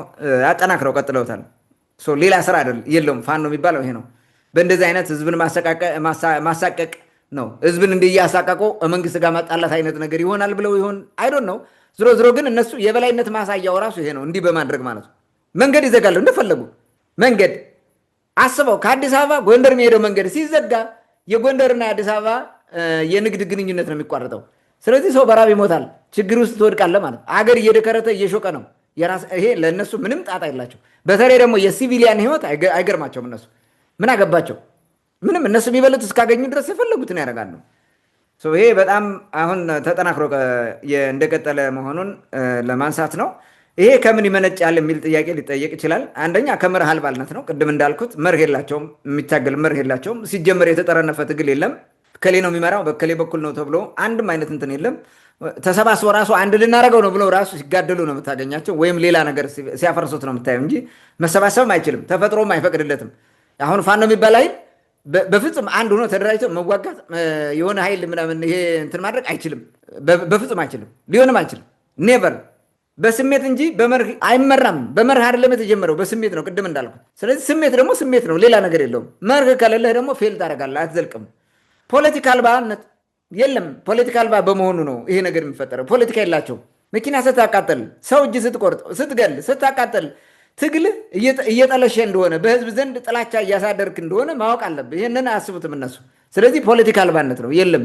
ስለ ፖለቲካ ኮሬክትድነስ ወይም ደግሞ ኢንኮሬክት ነው ምናምን ብለህ አታስብም። ዝም ብለህ የፈለግከውን አድርግ ነው። ስለዚህ ዝም ብሎ በገገማው የሚደናበሩት ማለት መደራገም ብቻ ነው እንጂ እንትን የለውም። ሌላው እንጭጭ ስለሆኑ ነው። እንጭጭ ማለት ምንድን ነው? አረቀው ማሰብ አይችልም ጭራሽ፣ በፍጹም አረቀው ማሰብ አይችሉም። በቃ ምን ይመጣል ዛሬ ይሄ የምናደርገው ነገ ምን ኮንሲኩዌንስ አለው ለእኛ ትግል ራሱ ተብሎ አያስቡም። መድረሻቸው ራሱ ስለማይታወቅ እኮ ነው እንደፈለገው የሚያደርጉት። ለዛ ነው። ሌላው ትግል ማለት እንግዲህ ጉልበት ብቻ እንደሆነ አድርገው ይወስዱታል፣ ያስቡታል። ትግል ማለት እንደዛ ነው። አሸናፊነት፣ በቃ ሁሉን መርገጥ፣ ሁሉን ማቃጠል፣ ሁሉን ማውደን፣ ይሄ ነው ትግል ለነሱ ማለት። ግን ትግል እንደዛ አይደለም። ይሄ የጉልበቱ ይሄ በጦር መሳሪያ የምታደርገው ለእንትን ነው እውን ለማድረግ ነው እንጂ ሞር ትልቁ ነገር ፖለቲካ ነው። ነገ ስልጣን ስትይዝ ፖለቲካው ስለሚመራ አሁንም ፖለቲካን የበለጠ እንትን የምታደርገው ማለት ነው። ዓለም አቀፍ ድጋፍ፣ የህዝብ ድጋፍ እንዲኖርህ በጣም ተጠንቅቀህ ነው የምትዋጋው። ስትዋጋ ራሱ ማለት ነው ያለ አግባብ እንኳን መጥፎ ነገር ማድረግ የለብም። በሲቪሊያን መንደር ሁሉ ወርደህ መዋጋት የለብም። እነዚህ ግን ጣጣ የላቸውም። ዜዶን ኬር ምንም ኃላፊነትም የላቸውም ሲጀመር ማለት ነው። ሌላው ስርዓት የሚባል ነገር የለም። የሚመሩበት ስርዓት የላቸውም። ምንድን ነው ስርዓቱ? ሪትም የለውም ትግሉ ራሱ ማለት ነው። አሁን የፋኖ ባህሪ እንዲህ ነው ብለህ ልትገልጸው አልችልም። ብትገልጸውም ወንበዴ፣ ዘራፊ፣ ነብሰ ገዳይ፣ ጨካኝ ነው ብለህ ነው የምትገልጸው እንጂ ሌላ ነገር የለም። በትግሉ እንትን የምታደርገው ነገር የለም። ምንም የለም። ቅድም እንዳልኩት የግዳጅ አፈጻጸም ወይም የግዳጅ መፈጸሚያ መመሪያ የሚባል የራሳቸው ህገ ደንብ የሚባል ነገር የላቸውም። አንድ አድርጎ ከዳር እስከ ዳር የሚመራቸው የላቸውም። ሽፍታ ህገ ደንብ ሊኖረው ስለማይችል ማለት ነው። የተጠረነፈ ትግል የለም ባለመኖሩ ነው። እነዚህ ናቸው መሰረታዊ ምክንያቶቹ። ይሄ ደግሞ ምንን ያመሰክታል? የፋኖ ትግል ውንብድና ነው ማለት ነው። ወንበዴነት ነው፣ ወዲላነት ነው የፋኖ ትግል በቃ ዛዜት እንጂ ሌላ የተጠረነፈ ትግል ምናምን የሚባል ነገር የለውም። ምንን ያመለክት ይሆናል? ይሄ አሁንም እዚሁ አንዳንድ ነገር ለማለት ፋኖ የሚባል ኃይል አገር ከማውደግ ባሻገር አንዳች ለውጥ ማምጣት አይችልም። ማሸነፍና አገር መምራት መያዝ አይችልም። አውዳሚ ነው። የአውዳሚነት ስራ ነው። ይሄ እንደማን ነው መሰለህ? አሁን የፋኖ ስራ እንደነማን እንደሆነ ታውቃለህ? በዘመነ መሳፍንትን እንዳመጣው ሰውዬ ውሰደው፣ እንደ ሚካኤል ሰውን እና እሱን ተከትለው እንደመጡት የአካባቢ የጎበዝ አለቃዎች ማለት ነው። በየቦታው እንደነበሩት ማለት ነው። አፄ ቴዎድሮስ እየወቃ እየገደለ በጭካኔ እንትን ነው አንድ ለማድረግ የሞከረው ማለት እነሱ ናቸው። በቃ እነዛ ስልጣን አይይዙም፣ አይችሉም። የአካባቢዎችን ስልጣን ከያዙ በቂ ነው ለነሱ። ሽፍታ ናቸው፣ ወንበዴ ናቸው። ፋኖም ከዚህ ሌላ ያለፈ ነገር የለም። ከአማራ ክልል ውጭ አልፎ ሌላውን መቆጣጠር መምራት አይችልም በፍጹም። ላድርግ ብልም ወንብድና ነው። ማንም እሺ ብሎት ሊገዛ አይችልም። ይህን ማየት እንችላለንና አገር ለመምራት የሚችል አቅም እንደሌለው ማሰብ ይቻላል ማለት ነው። ቢያሸንፍ ኢንኬዝ ተብሎ ማለት ነው። አስተሳሰቡ የመንጋ ስለሆነ ማሸነፍ አይችልም። መንጋ በፍጹም ሊያሸንፍ አይችልም። መንጋ ወይም ሞብ ዳዝ ኖት ሃቭ ማይንድ። ማይንድ ከሌለ ደግሞ በምን አስበህ እንትን ታደርገዋለህ? አስቸጋሪ ነው። ሌሎች ኃይሎች ለሌሎች ኃይሎች አሁን በዚህ ድርጊቱ ማለት ነው ይህም በማድረግ ፋኖ ለሌሎች ኃይሎች መንገድ ጠራጊ ነው እንጂ እርሱ ስልጣን ላይ ሊወጣ አይችልም። መንገድ ጠራጊ ነው፣ ተላላኪ ነው። በምንም መንገድ ራሱን ችሎ ስልጣን ሊይዝ አይችልም። አቅም የለውም፣ ብቃትም የለውም። የፖለቲካ ብቃትም ስለሌለው ማለት ነው። በዚህ ምክንያት የጭካኔና የዘግናኝ የሆነ የአረመኔነት ስራዎችን ሲሰራ ታየዋለህ ማለት ነው። አማራ ክልል በተቃራኒው እንግዲህ ህብረት እንትኑ የመንግስት ባለስልጣኑ ሰላሙን በቃ አሁን አስከብሬዋለሁ የሚል ነገር ነው። በትላንትናው ዘገባ እንዳቀረብ ነው ማለት ነው። በቃ ሰላሙን አሁን ተቆጣጥረነዋል፣ አደጋ ላይ ጥሎን የነበረውን ነገር በሙሉ አብርደነዋል ይላል። እንዲህ እያለ ያራግባል። በተቃራኒው ፋኖ ግን ዛሬም ንብረት ያወድማል። መንገድ እኮ ተዘግቷል። የትም ቦታ መንገድ ተዘግቷል። አሁን ወደ ገጠር ወደ ምናምን ዘጋግተው ቁጭ ብለዋል። ምንም አያደርጉም። በታጅበው የሚሄድ ላይ የሚመጣ ጥቃት አስበው። ታጅበው በሚሄደው ላይ የሚመጣው ጥቃት ማለት ነው። ለምን ታጅበህ ትመጣለህ? እንደፈለክና ነው። እንደፈለክና ማለት ምንድን ነው? እንደፈለክ እዘርፍሃለሁ፣ ብርም እንደፈለክ እየቀረጥኩ እልክሃለሁ። ታጅበህ የምትመጣው ግን መንግስት ጋር ስለሆንክ ነው በሚል ያወድማሉ፣ ያቃጠላሉ እንደፈለጉ ማለት ነው። ስለዚህ ይህን ማየት እንችላለን። እና ሰላም ነው ብሎ የሚያወሩት ውሸት ነው። አሁን የአማራ ክልል ዝም ብሎ ለአፉ ለፕሮፓጋንዳ የሚያወሩት ነው። ክልሉ የህዝቡ ወይም በክልሉ ውስጥ ያለው ህዝቦች ሲኦል ሆኖ ቀጥሏል። የተረጋጋ ሰላም ምናምን ብሎ የሚያወሩት ይሄ ዝም ብሎ ፌክ ነው። ስርዓት አልበኝነቱ ተጠናክሮ ዘልቋል። አሁንም እንደቀጠለ ነው። ምንም የተስተካከለ ነገር የለም። ብልጽግናም በቀውስ ውስጥ መወጥመሹን ቀጥሎታል። ቀውስ ለብልጽግና መንግስት ይመቸዋል። ይሄ ነገር በሰላም የሚኖር አይመስለኝም። ብልጽግና ባለው በሰላም መኖር ቢችልማ ወደ ስልጣን እንደመጣ ወዲያው ነው። በዛ ወደ ስልጣን እንደያዘ በሰላም ነገሮች ሁሉ አስተካክሎ ይቀጥል ነበረ። ወደ ጦርነት ነው የገባው ቀጥታ። ግጭት፣ ብጥብጥ፣ ሁከት ለብልጽግና መወጥመሻ ነው። ዋና የወጠመሻነት እንትኑ የሚመጣው እዛ ጋር ነው። አለበለዚያ ሰላም ከሆነ ያኮሰምነዋል፣ ችግር ነው። ስለዚህ ይህን ፈልፍሎ እኮ ነው የፈጠረው፣ ብልጽግና ነው የፈጠረው። አሁን ቀጥሏል እና ደግሞ ለሰላም አደጋ የሆነውን ነገር እንትን እያመከን ነው ይላል። ግን ደግሞ ቀረ ሲለው አታይም። የፈለገ ግድያ ይፈጸም ምን ይሆን ሲጀመር አሁን ሰላማዊ ሰዎች ሲገደሉ በዜና ይሰራሉ። የብልጽግናን ሬዲዮን፣ የብልጽግናን ቴሌቪዥን፣ የብልጽግናን ማህበራዊ ሚዲያ እያቸው በሙሉ ልማት ምናምን ይሄ ሁሉ ሰው መከራውን እያየ እኮ ዜና አይሰሩም፣ አንድም አይሰሩም። አሁን ትናንትና እኛ የዘገብነው ዘገባ ከጭልጋ እስከ መተማ ባለው የተፈጠረው የንጹሐን ግድያ ወደ 300 መኪና ታጅበው ሲሄድ የተፈጠረው ችግር፣ ከዛ በኋላ የመጣው ችግር ዘግበውታል? አይዘግቡም። ነውር ነው፣ ዝም አይደለም። ዋናው ይሄ ትልልቁ የፌዴራል መንግስት ሚዲያ ምናምን ቀርቶ በሰፈሩ ያሉት እነዚህ የኮሚኒኬሽን ምናምን የሚባሉት ፌስቡክ ፔጆች እንኳን አይዘግቡም። ነውር ነው፣ እንደዛ የለም። ምንድነው ይቀጥል ነው። አየው መከራው ምናምን እንዲህ ብሎ መቀጠል አለበት። ለእኛ ይመቸናል ነው። እነሱ የፈጠሩት መሆኑን የምታውቀው በዚህ ነው። ታንክ ዩ። መልካም እንግዲህ በአጠቃላይ ይህ በአማራ ስም የሚነግደው ቡድን እየተከተለው ያለው አጠቃላይ ውድመት እሱ እየፈጸመ ያለው አጠቃላይ ውድመትን በተመለከተ ያነሳቸው በርካታ ነገሮች አሉ።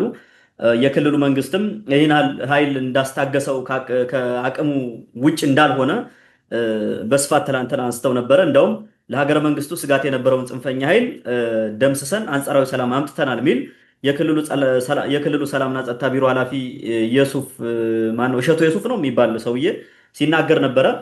እንግዲህ ከተቆጣጠሩት ቅድም እንዳልከው ከቦታ ቦታ መንቀሳቀስ አይቻልም፣ መንገድ ተዘጋግቷል። እንደውም የባሰ ለመንግስት ስጋት የሆነው አሁን ነው።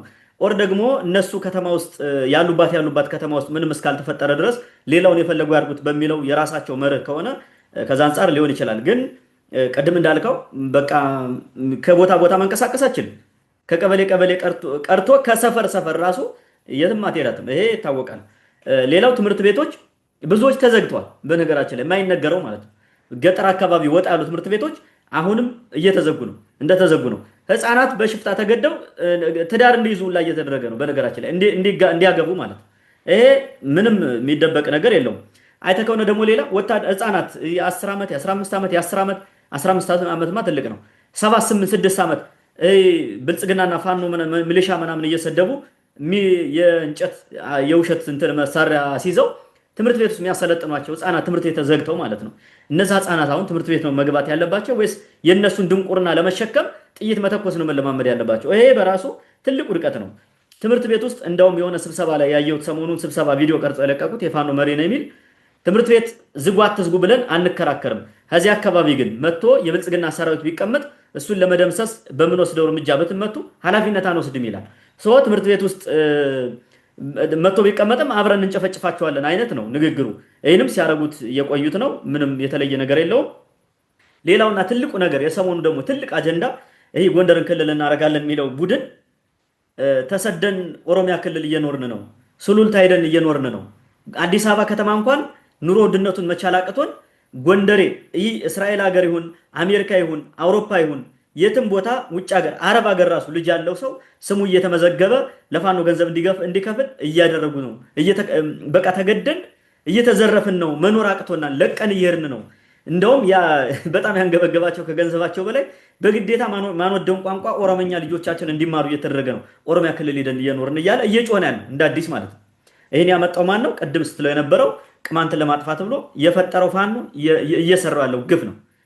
እንግዲህ ያው ምንም ማድረግ አይቻልም። አንዳንዴ በሌላው ላይ ልታደርገው ያሰብከውን ተመልሶ ወደ አንተ እንደሚመጣ ማወቅ መቻል ነበረባቸው። እየሆነ ያለው ይሄ ነው። ህዝቡ አሁን ጭንቀት ውስጥ ነው። አንዳንዴ ተባባሪ ነበር። ጎንደር ላይ አሁን ህዝቡ አልተባበረም ብለህ መደምደም አችልም።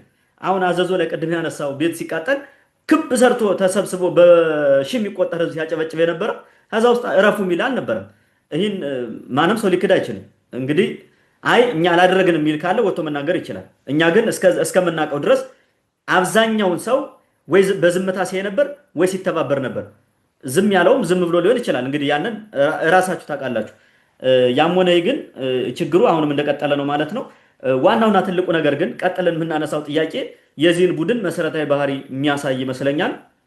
እንግዲህ የፋኖ አረመኔነት ከየት ነው የመነጨው? መነሻው ምንድን ነው የሚል ጥያቄ ማንሳት ያለብን ይመስለኛል። ዝም ብሎ ነው ትላንት እየተፈጠረ ከመሬት ብድግ ብሎ አሁን እየሆነ ያለውን ነገር እየፈጸመ ያለው ከምን ተነስቶ ነው?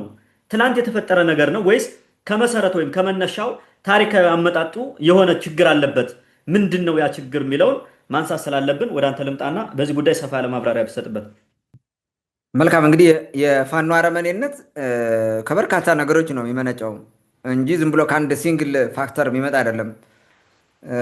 እኛ ኢትዮጵያን ቅድም እንዳልኩት ያው ፋኖ ላይ እያወራን ስለሆነ ነው የሚመነጨው። አንደኛ ከታሪካችን ነው፣ ከታሪክ ነው። ከታሪክ እንዴት ይመነጫል ማለት ነው። እንደዚህ አይነት ጭካኔ የሚጀምረው በዘመነ አክሱም ነው። አክሱማውያን ከዛ በፊት የነበረውን ስርዓት ሲያፈርሱ በጭካኔ ነው። ሌሎቹን እዛ የነበሩትን ገለው ነው። አክሱማውያን ክርስትናን ወደ ኢትዮጵያ ሲያስገቡ ሌሎቹን እየገደሉ ነው። በጭካኔ እየገደሉ ነው ክርስቲያን እንዲሆን ያደረጓቸው። በጭካኔ እየተገደለ ማለት ነው። የጭካኔ ስራ የተጀመረው በነ ኢዛና ነው። በዛ ዘመን ነው የተጀመረው። ያ ጭካኔ በኋላ ደግሞ የሰሎሞን ስርወ መንግስት በሚባለው የሆነ የዲቃላ መንግስት የመሰረቱት ማለት ነው። እኛ እንደዚህ ነው ዲቃላ ነው ምናምን የሚል ማለት ነው። የሌለ ምንም ነገር የሌለ ማለት ነው። ሚኒሊክ ቀዳማዊ የሚባል ተወልዷል ምናምን ብለው የሆነ ዲቃላ ስራው መንግስት መስርተው ያን እንዲቀበል ህብረተሰቡ እሺ በጀ ብሎ እንዲገዛ ማለት ነው። የቀደመ ስርዓቱን እየጣለ እንዲገዛ በጭካኔ ከዚህ በላይ ጭካኔ ተፈጽሞበታል ህዝቡ ላይ ማለት ነው። ቤት እየዘጋ መቃጠል እኮ በጣም ቀላል እኮ ነው። እንዲህ አይነት ስራዎች በጣም ቀላል ናቸው። ይሄ የኢህአደግ መንግስትም አድርጎታል እኮ 1980 ስንት ነው ማንኩሽ ላይ እኮ ተፈጽሟል። ኢህአደግ የሚባል እኮ አድርጎታል። የኢህአደግ አንድ ጦር አሙሲት ብርጌድ የሚባል የቴዎድሮስ ክፍለ ጦር ይህን እኮ አድርጓል። ጉሙዞቹን እኮ ያቃጥሏል በእሳት እንዳለ መንደራቸውን ማለት ከሰዎቹን ራሱ እየወረወሩ እሳት እየከተቷል። ይሄ ከጥንት ጀምሮ ይኸውልህ የበላይነትን ለማስቀጠል አንተ የያዝከውን ስርዓት እንዲቀበል ሌላው መግደል ይሄኛ የኢትዮጵያውያን ባህሪ ነው። ታሪካችንም ይህን ያሳየን የመጣ ነው። እንደዛ ነው። ለምን ራሽናል ያስበህ በዲሲፕሊን እና በኖርም ተመርተ ኖርማቲቭ በሆነማ አፕሮች በለው ካልኩሌት በተደረገ አፕሮችም የሚሰራ ስርዓት ነበር። የመጀመሪያው ስርዓት ማለት የመንግስት ስርዓት በጣም የሚገርም አይነት የመንግስት ስርዓት የጀንደር ባላንስን ጠብቆ የሚሄድ የመንግስት ስርዓት ነው የነበረን እኛ ኢትዮጵያውያን። በፊት የአክሱሙ ስርዓት ሲመጣ ነገሮችን ሁሉ አበለሻሸ። በቃ አለቀ። የወንድ ሱፐርማሲን ዴቨሎፕ ለማድረግ ተብሎ ንጉስ ብቻ ነው መግዛት ያለበት ሁሉንም መጠቅለል ያለበት በሚል በድንቁርና የተሄደው ነገር ከዚህ በፊትም አንስተነዋል። ይህን ጉዳይ እንዳለ ሀገሪቱን አፈረሳት። ያ ትሬንድ ነው አሁን እኛ ጋር የቀጠለው። የሚቀጥል በሙሉ ምንድነው? በጉልበት ነው። በጉልበት ማሸነፍ አለበት። ስለዚህ መርገጥ ምን የሚባለው ከአክሱም ቀጠለ። ከዛ በኋላ የሰለሞን ስርወ መንግስት የሚባለው አስቀጠለው። ዜና መዋዕሎቻቸውንና ገድሎቻቸውን ወይንም ተአምራት ተብለው የተጻፉትን አንብባቸው። በቃ ይሄን ነው የሚነግሩህ። ቅድም የነገርኩህ እነ ዘርዓ ያዕቆብ አፍንጫ ቆረጡ ተብሎ በተአምረ ማርያም የተጻፈውን አንብበው። ለንጉሱ አልሰግድም ስላሉ ነው። ግን ለታቦትና ለመስቀል አልሰግድም አሉ ተብሎ ለድንግል ማርያምና ለመስቀል አልሰግድም አሉ ተብሎ ነው የተቆረጡት። ለድንግል ማርያምና ለመስቀል አይደለም ለእግዚአብሔር አልሰግድም ብል ማን ነው የሚቆርጠኝ አፍንጫዬን? የትኛው ሰው ነው ለእኔ እንደዛ ቆረጥ የሚለው? ማን ነው? የትኛው እግዚአብሔር ነው እንደዛ መመሪያ የሰጣቸው?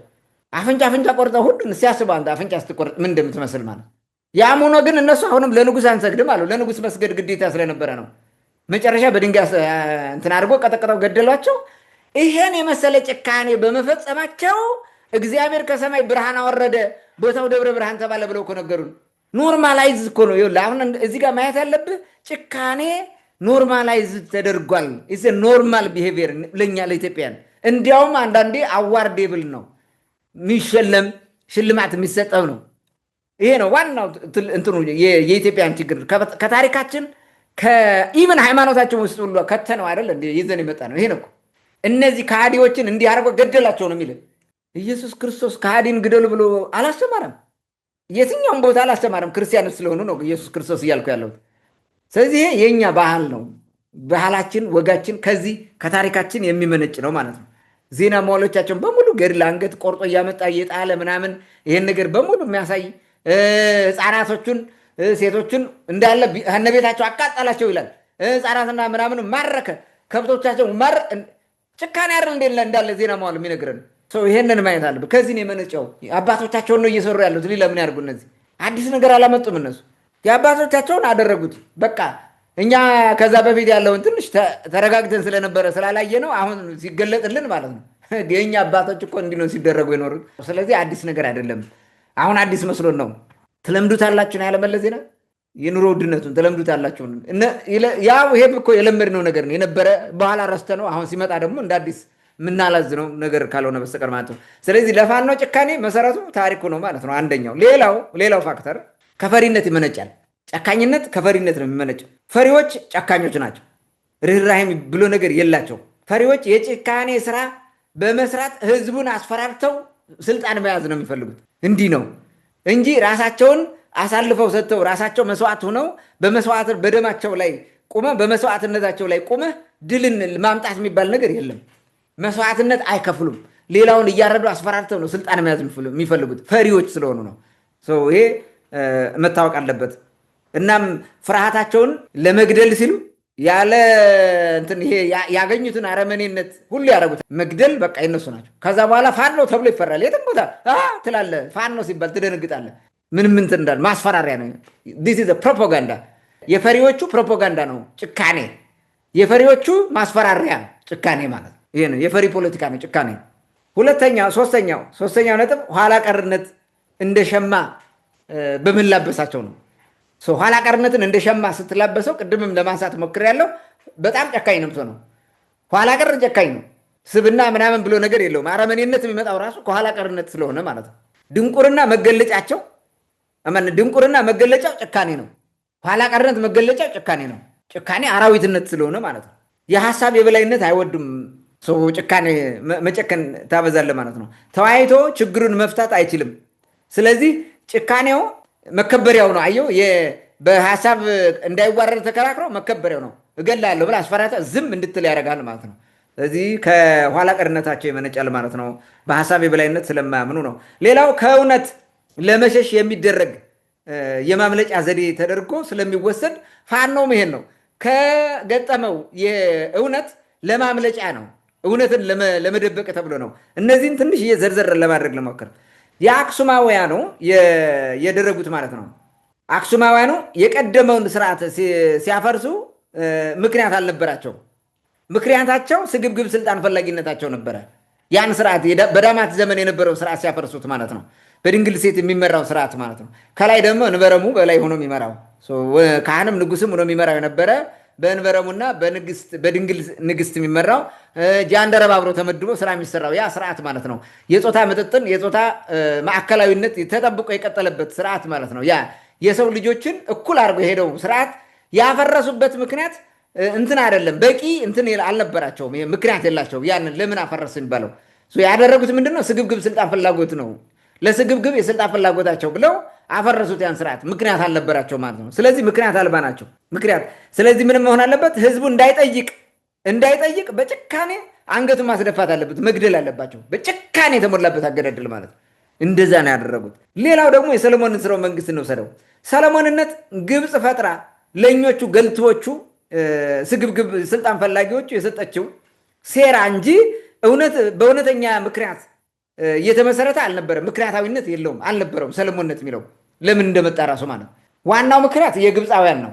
የዛግዌ ስርወ መንግስት ዘመን ተቃውሞ ስለነበራቸው እሱን መጣል ነው፣ ማጥፋት ነው። ኢትዮጵያዊነትን አጥፍተህ እንደ አክሱም አይነት ተላላኪ መንግስት መፍጠር ነው የነበረው ማለት ነው። ምክንያቱም እነሱ እንደፈለጉ ነው የተጫወቱት የአክሱሙን። ላሊበላዎቹ ይሄ ምንድነው እንትኖቹ ይሄ ላስታዎቹ ናቸው የተቃወሙት። ስለዚህ ይህንን መደምሰስ ነበረበት፣ የዛግዌ ስርወ መንግስት የሚባለውን ማለት ነው። ለመደምሰስ ግዴታ ሰለሞናዊ መፍጠር አለበት። ፈጥረው አምጥተው ለእነዚህ ስግብግቦች ሰጧቸው። ደብተራዎችና መሳፍንት መኳንንት የሚባሉ ተቀብለው እነዚያ የጠፉ ቅማንቶች ምላቸው ማለት ነው። እነሱ ያን ነገር እንትን ያደረጉት አጨመለቁት ማለት ነው። ከዛ በኋላ ይሄንን አንቀበልም የሚል ሲመጣ በጭካኔ ብዙ ነገር አደረጉ። ሰይጣን ቋንቋቸውን አስተማሩ። የወፍ ቋንቋ ነው ይሄ ቋንቋ ጣሉት ምናምን የሚባለው ነገርና ግድያው ራሱ ጭካኔ የተሞላበት ግድያው መፈጸም ይሄ እንትን ሰለሞናዊነትን ተቋማዊ አድርገህ በህዝብ ዘንድ ሌጂቲሜት የሆነ ፓወር እንዲኖረው አድርገህ ለመሄድ የሰሩት ስራ ነው። ይሄ መመልከት ትችላለህ። ስለዚህ ህዝቡ ጸጥ ረጭ ብሎ ሲልኩት ወዴት ሲጠሩት አቤት ብሎ ሚላክ ብቻ ሆኖ ቀረ። ይሄማ በቃ ኢቭን ቤተክርስቲያን ራሷ ሲሶ መንግስት ብላ መመታ እንደፈለገ ስታደርግ ዝም መናገር አትችልም። ቢኮዝ ኢት ዋዝ ፓርት ኦፍ ዘ ስቴት ችግር ነው። ስለዚህ ይሄ ነበር የተደረገው ማለት ነው። ይሄ አሁንም ከዛ ነው የሚመነጨው። አየሁ፣ ከዚህ መንገድ ነው የመጣው። ሌላው የዘመኑ የአማራ ልሂቃን አሁን በዚህ ዘመን ያሉት የአማራ ልሂቃን የሚያቀርቡት አሁን ተበድያለሁ ብለው ምናምን ለሚያቀርቡት ማለት ነው ጥያቄ የሚያቀርቡት ውሃ የሚቋጠር ምክንያት የላቸውም። ምንድን ነው የተፈጠረው? ምን ሆነ? ምንድን ነው ዋና ጥያቄያችሁ የምትመልሱት በላቸው። ከሌላው የኢትዮጵያ ህዝብ የተለየ ምንድን ነው የሆናችሁት በላቸው። ምንም የሚነግሩ የላቸው ምንም። ዝም ብለው የሆነ ምሬት ምናምን ይሄ ቪክቲም ሜንታሊቲ ፈጥረህ ከማውራት ባለፈ ይሄ ነው በቃ ልክ ነው ብለህ ከጎናቸው እንድትሰለፍ የሚያደርግ ነገር የለም። ብዙ ጊዜ እንዲያውም እንደ ህፃንና እንደ ቄስ ማለት ነው በሰው ገንዘብ በማልቀስ ላይ የተመሰረተ ትግል ነው የሚታገሉት። ይሄ ደግሞ ምክንያታዊ አይደለም። ሌላው ለምን ቅማንት ተነሳ ብሎ የሚታገል አማራ አምጣ። ለምን ቅማንት ነኝ ብሎ ቆመ? ለምን አይጠፋልኝም ነው በቃ ለምን አማራ አልሆነም ነው። ስለዚህ የጨፍላቂነት ስሜት ነው እንጂ ምክንያታዊ ሆነው አይደለም። ተበድለው ወይ ምናምን የምታመጣው ነገር የለም እዚህ ውስጥ በምንም መንገድ የለም። ልብ በል። አሁን ለምን ቅማንትን ጨፈጨፉት? ለመጨፍጨፋቸው ኖ ሪዝን፣ ምንም አይነት ምክንያት የለውም። ለምን ጉብዝን ሁሉ ጨፈጨፉት? ለዚህ ምክንያት የላቸውም። ለምን የወሎ ኦሮሞዎችን ጨፈጨፉ? ለዚህ ምክንያት የላቸውም። ለምን ትግራይን ጨፈጨፉ? ለዚህ ምክንያት የላቸውም። ለምን አገውን ጨፈጨፉ? ለዚህ ምክንያት የላቸውም። ስለዚህ ጭካኔን እንደ ማሸነፊያን አድርገው የበላይነት ማሳያ አድርገው ለማሳየት የተጠቀሙ ፕሮፓጋንዳ ነው። ይህን እኮ ነው ያደረጉት። እነገዱ በላቸው፣ አሁን ያሉት በላቸው፣ የብልጽግና ውስጥ ያለው በለው፣ የትም ቦታ ያለው ይህን ጭካኔ እንዲህ ነው ያደረገው። እስቲ አሁን እንትኑን አንሳ። የአማራ ክልል የሚባለው ይሄ ጽንፈኛው ታጣቂ ምናምን ይሄ የአማራ ክልል የፖለቲካ ኃይል በሙሉ ከነዚህ ህዝቦች ጋር ሁሉ ተጣልቷል። አሁን ከጠቀስኳቸው እስኪ ትግሬው ከማን ጋር ነው የተጣላው? ከማን ጋር ነው እንደ ህዝብ በህዝብ ደረጃ እንኳን እንደዛ የተጣላው? ይህንን ህዝብ አጠፋዋለሁ ብሎ የዘመተበት ማለት ነው። ኦኬ ሶማሌውን አምጣ። ከማን ጋር? ከአፋር ጋር በሆነ ግጭት የድንበር ግጭት እንደነበረ አውቃለሁ። ቀደም ብሎ ከኦሮሞ ጋር የሆነ ግጭት እንደነበረ በድንበር አውቃለሁ። ኦሮሞ ከማን ጋር ተጋጭ? አፋሩ ከማን ጋር ተጋጭ? ሌላውን አንሳ።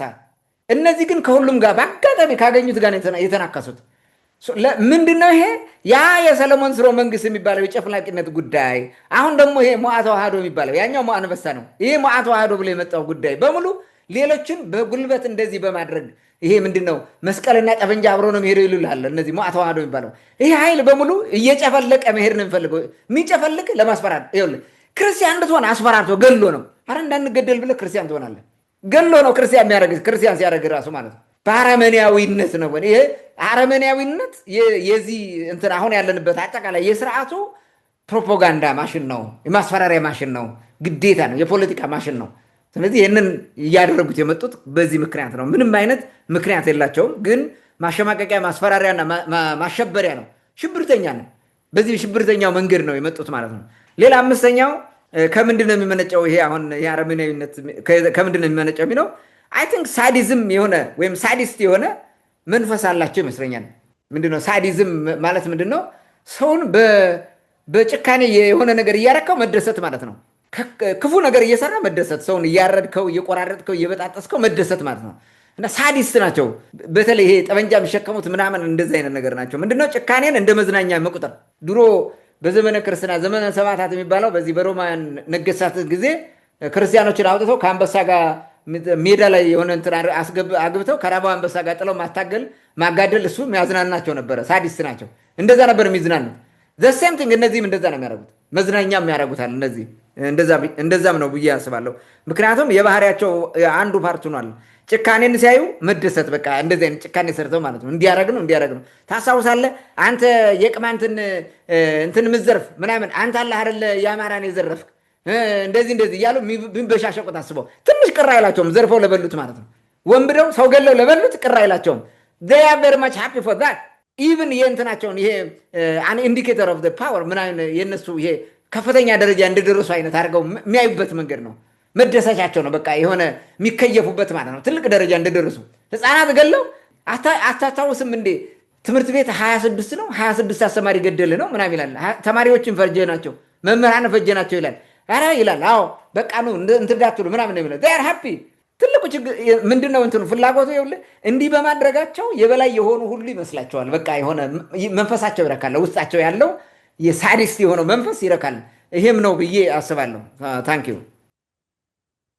መልካም። እንግዲህ የዚህ አረመኔ ቡድን እንደዚህ ጨካኝ የሆነበት መሰረታዊ ምክንያቱ ወይም መነሻው ምንድን ነው የሚለውን በተመለከተ በርካታ መነሻ ምክንያቶች እንዳሉት ከጀማመሩ ካፈጣጠሩ ጀምሮ በብዙ ምክንያቶች እንደዚህ አይነት አረመኔ ተግባራትን እንዲሰራና ይህን አረመኔ ድርጊቱን የራሱ ባህሪ አድርጎት እንዲዘልቅ ያደረጉ ምክንያቶችን በስፋት አንስተዋል። እንዳጠቃላይ ግን አሁን ከዚህ ችግር ውስጥ ለመውጣት ቅድም እንዳልከው ስለ ፋኖ እያወራን ስለሆነ ብቻ ነው እንጂ ሌላውም የኢትዮጵያ ሕዝብ ውስጥ ይነስም ይብዛም ጨካኝ አለ። የትም ቦታ ጨካኝ አለ። ቅማንት ውስጥ በለው የትኛውም ሕዝብ ውስጥ አለ። ይሄ የተለመደ ነው። ግን ልዩነቱ ግን የብዛቱ መጠንና የጭካኔው መጠን ግን ይለያያል እንጂ የለም ማለት አይደለም። ቅድም ስትል እንደነበረው የዚህን ቡድን ብቻ እያነሳን ስለሆነና መነጋገሪያ ስለሆነ ነው። ልዩነቱ ደግሞ ለምሳሌ ቅማንት ውስጥ ጨካኝ ሰው አንድ የሆነ ጭካኔ ተግባር ቢሰራ በህዝቡም በማንኛውም ኃይል ይወገዛል። ከዚህ ግን ምንድነው ያንን ጭካኔ የሰራውን ሰው የሚያሞግስ በብዛት አለ፣ በለው የሚል አለ፣ እንደዚህ ነው መብታችን የምናስከብረው ብሎ የሚደግፍ አለ። በሌላ በኩል ደግሞ ሲደግፍ ቆይቶ ለምን ተነካን ብሎ የሚጮህ አለ፣ ለማስተባበል የሚሄድ አለ። ከወንጀሉ በላይ ለምን ብለው ወንጀሉን ከማውገዝ በላይ ለምን ስማችን ይጠፋል አማራ ተብለን በዚህ ሰው ስም ለምን እንሰደባለን ተብለን ብሎ ይጮሃል። ስለዚህ ልዩነቱና የደጋፊው መጠን ይለያያል እንጂ በሌላ ቦታ አለ። በጣም አሳፋሪ በሆነ መንገድ ከየትኛውም ቦታ ይኖራል። ቅድም እንዳልከው በዋናነት ግን ሁሌም እንደምንለው እነዚህ ሁሉ ችግሮች አነሳን። ከዚህ ድርጊት ወይም ከዚህ ችግር ለመውጣት አጠቃላይ የኢትዮጵያ ሕዝብ ይሄ አማራው ብቻ ሳይሆን የኢትዮጵያ ሕዝብ ምን ያድርግ የሚል ጥያቄ ብናነሳ ምናልባት የመፍትሄ ሀሳብ የምትላቸው ካሉ እነሱን ብታስቀምጥና የዛሬ ውይይታችን ብንዘጋ። ኦኬ፣ መፍትሄው ምንድን ነው? ጥቂት ነገሮች ነው ማለት የምፈልገው። ጥቅል ነገር ላስቀምጥ። አንደኛ አገሪቱና ሕዝቧ መሰልጠን አለባቸው። ስልጣኔ ነው የመጀመሪያው፣ ስልጣኔ ነው መሰልጠን ያለብን። በቃ ኋላ ቀርነን እኛ ያ ኋላ ቀርነታችን እንደዚህ አይነት ጭካኔ እየፈጠረብን መተናል። ትንሽዬ የህግ መዛባት ሲመጣ ወይም የህግ የበላይነት ሲጠፋ ልክ በዘመነ ብልጽግና እንደሆነው ሲመጣ ይሄ ነገር ነው የሚመጣው። በዘመነ መሳፍንት የተፈጠረው ይሄ ነው። ህግ ሲፈርስ እንዳለ እንዲህ ነው ሲደረግ ይኖረው። ወደ ረጅም ዓመት ነው በነገራችን ላይ 80 ወይ 90 ዓመት ገደማ ነው እንደዛ ሆነን የቆየ ነው። እንደዚህ አይነት ህዝቡ ፍዳውን እየቆጠረ ማለት ነው። በዛ ዘመን የነበሩ የጎብኚዎቹ ነበሩ የመጡ በተደጋጋሚ ማለት ነው የመጡ ሰዎች ሲናገሩ ወደ ገጠር መውጣት አልቻለም፣ ሽፍታውን በየት በኩል እናልፋለን፣ የሚወስደን ሰው ጠፋ ይላሉ። መንቀሳቀስም አይቻልም ነበር። ልክ እንዳሁኑ ማለት እጌታ፣ ግድያ ምናምን ድሮም ነበረ። ስለዚህ መሰልጠን አለብን። መቼ ነው እኛ የምንሰለጥነው? 3000 ዓመት 4000 ዓመት ዘመን እድሜ ያለን ስልጣኔ ዘመን አለ ምናምን እያልን እናወራለን። ግን ምንም በቃ ትላንት የተፈጠረ ነው የሚመስለው ራሱ እንደዚህ ከዝንጀሮ ምናምን ትላንት የመጣ ነው የሚመስለው ራሱ ለእኛ ለኢትዮጵያን ወሬ ብቻ ነው፣ አፍ ምላስ ወግ ምናምን ብቻ ነው እንጂ እንደ ሰው እንኳን ለመሆን የምንንቀሳቀስም የምንገመትም አይደለንም። ስለዚህ የመጀመሪያው ይህንን አራዊት የሆነ አስተሳሰባችን እንድንተው ሀገሪቱም ትሰልጥን፣ ህዝቡ መሰልጠን አለበት። አንድ ሁለተኛ፣ ሁልጊዜም የህግ የበላይነት ማስከበር አለበት። ምንጊዜም በቃ ህግ የበላይነት ነው። የፈለገ የሆነ የፈለገ ቀድሞ የህግ የበላይነት እንዲከበር ነው መደረግ ያለበት። ህጉ ዋቴቨር የፈለገው ህግ ይሁን ባለው ማከበር አለበት። አሁን እንትንን ውሰድ። ብልጽግና ሲመጣ የነበረ ህግ አለ ያለ ህግ አለ። ህጉን ከማስከበር ይልቅ በራሱ ዝም ብሎ በሴራ በምናምን ሄደበት ነገሮቹ ፍርስርስ አሉ። የህግ የበላይነት ቢከበር ኑሮ የትም ቦታ ማን አባቱ ነው እንደዚህ አሁን ፋኖ ነኝ ምናምን እያለ እየመጣ የሚገል በየትም ቦታ የሚፈጠር የለም። ዝም ብለህ ያ ህግ ሳትከተል ሽፍታውንም ከኤርትራ የነበረውንም ምንም እየገፈፈ አምጥቶ አገባው። የህግ የበላይነት አላስከበረም። የፖለቲካው መደላደል አልሰራም። ነገሮች ሁሉ ፈራረሱ ማለት ነው። በቃ የህግ የበላይነት ህግ ካልተከበረ አራዊት ነው የምንሆነው። የሰውን ልጅ እኮ ሚይዘው ጠርንፎ ሚይዘው ማለት ነው። ይሄ ሃርመኒየስ የሆነ ህይወት እንዲኖር የሚያደርገው ህግ እኮ ነው። ህግ ፈረሰ፣ የለም ህግ በዘመነ ብልጽግና ህግ የሚባል ነገር የለም። ስለዚህ አራዊት ሆነ። እኛ የአራዊት ባህሪያችን አወጣ ነው። በቃ ሰው ምን ይፈጠር? ይሄ ነው የሆነው። ስለዚህ የህግ የበላይነት እንዲከበር መስራት አለብን። አሁንም ነገም ከነገ በኋላም የህግ የበላይነት እንዲሰፍን ካልሆነ በስተቀር ህዝቡም ፍዳውን ይቆጥራል። ዋናው እሱ ነው ማለት ነው። ሶስተኛ የዲሞክራሲ ባህልና ስርዓት መገንባት አለብን። እንደዚህ ዝም ብለን መንግስት በፈረሰ ቁጥር የህግ የበላይነት እየፈረሰ የማንም አራዊት እየመጣ መፈንጫ የሚያደርገን የሚገለን የሚዘርፈን እንደፈለገ የሚያደርግበት ነገር ሊመጣ አይችልም። ህግ የለም። እኔ በጣም በሚያሳዝን ሁኔታ ሰው ቤቱ ተቃጥሎ እየተዘረፈ የሚወጣውን ቤት ከሳት እየወጡ እየገቡ የሚያወጡ ሰዎች እያወጡ ወደ ውጭ የሚጥሉትን እየሰረቀ የሚሄድ ትውልድ እኮ ነው የፈጠርነው እኛ። በጣም እኮ የሚያሳዝን ህይወት ውስጥ እኮ ነው ያለ ነው እኛ እንደ ሰው ራሱ። ለምን ህግ የለማ? ማን ይዛል? ማን ይዳኛል? በምን ትከሰዋለህ? በምንም መንገድ አትከሰው። በዱላ በቆመጥ የፈለገ በጉልበት የሚያሸንፍ ብቻ ያሸንፋል። ይሄ ስለሆነ ስለዚህ የዲሞክራሲ ስርዓት መገንባት አለበት። ይሄ ነገር እንዳይመጣ ማለት ነው። የብልጽግና ማለት ኢህአዴግ የሚባለው መንግስት ድሉ ነበረው በእጁ የዲሞክራሲ ስርዓትን ገንብቶ አልፎ ቢሆን ሀገሪቱ እዚህ ውስጥ አትደርስም ነበረ። ማንም ወንበዴ እንደዚህ ያደረገንም ነበረ። አራተኛ መርጦ አልቃሽነትን ማስወገድ ነው። የህዝቦችን እኩልነት ማረጋገጥና በኩል ማየት። መርጦ አልቃሽ ነው። አየው ቅድም እንደዘረዘርኩት ከመግቢያው የቅማንት ህዝብ በዛ ደረጃ ሲገደልና በዛ ጭካኔ ያ ሁሉ ነገር ሲፈጸምበት ዝም ብሎ ሳይ ነበረ። ዛሬ ራሱ ላይ ደረሰ ማለት ነው። የፈለገ ይሁን የፈለገ አሁን ኡጋዴን ጫፍ ላይ አንድ ሰው ላይ ኢሰብአዊ ድርጊት ሲፈጸም ካየህ ሰሜን ጫፍ ላይ ሁን ወይንም በምዕራቡ ጫፍ ሁን ማልቀስ አለብን። አንተ ላይ እንደተደረገ ነው ማሰብ ያለብን። እንደዛ ሆነ ብታለቅስ አንተ ጋር አይመጣም፣ አይደርስም። እዛ የራሱ ጉዳይ ብለህ ትተዋለህ፣ ይመጣብሃል። በቃ ሌላው ነው እንደዚህ የሚደረገው ብለህ ዝም ካል ቤተሰብ ጎረቤት አንድ ሰው እየተደበደበ ችግር ደርሶበት እያለ ድረሱልህ እያለ ዝም ብለህ ካየኸው ነገ አንተም ስትደበደብ የሚመጣልህ የለም። ስለዚህ ህዝቡ አንድ ሆኖ ከፍትሃዊ አሰራር ጋር መቆም አለበት። ዜጎቹ እኩል እንዲታዩ መደረግ አለበት። ይህን እስካላደረግን ድረስ መጥፋታችንና ይሄ አሁን ያለው ሁኔታ መቀጠሉ አይቀርም። ነገም ከነገ በኋላ ይፈጠራል፣ ይመጣል፣ ይሄዳል፣ ይመጣል። እንደዛ ነው። አምስተኛ እኩልነትን ማረጋገጥ ነው። በህዝቦች ዘንድ በዜጎች ዘንድ እኩልነት እንዲፈጠር ማድረግ አለብን። እኩልነት እንዲኖር ማለት እኩል ከሆን ቅሬታ የሚያነሳ የለም። ቅሬታ ከሌለ ጠብ፣ ግጭት የለም። ግጭት ከሌለ ደግሞ ጭካኔ አይመጣም ማለት ነው። ስርዓት አይፈርስም።